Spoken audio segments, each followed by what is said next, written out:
Hero. So dito tayo sa exclusive motorcycle lane ngayon. So ipapakita lang natin na pwede tayong hulihin pag lumabas tayo kasi ayan yung motorcycle lane. Exclusive motorcycle lane to. So lalabas tayo kasi nga may harang. So NCAP na yon. So yun, dito tayo sa Litex. Ayan, ito yung pinaka problem. So andito yung exclusive motorcycle lane. Ayan, kulay blue.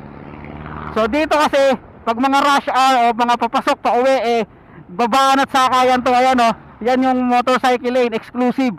So siyempre hindi ka aalis ka dyan kasi pila So di ba? So babalik ka ulit dito. So pag lumabas ka dito, NCAP ka, di ba? Kasi bawal lumabas ang motorsiklo sa exclusive motorcycle lane. So ayan, minsan kasi paradahan to or nagiging anong tawag doon?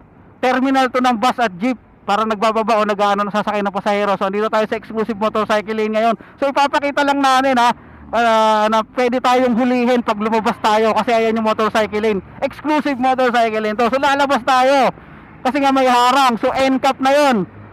Huhulihin ka na. Maaari ka nang magkaroon ng violation or papadalhan ka ng letter. Diba? Kasi lumabas ka Ganun ba yon? So ganun ang dapat malinaw Dapat kasi 'di ba, hindi natin alam kung kailan tayo papadalhan paano kung mayroong padalang letter sa atin na ganun lang yung nangyari? Magko-contest ba tayo?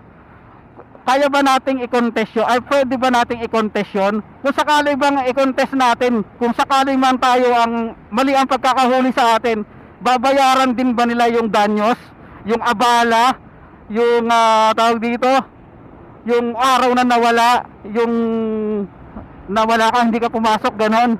So, ganon ba? Babayaran ba yung ganon? Kasi pag tayo nag-violate, may parusa, di ba? Penalty, magbabayad tayo ng penalty.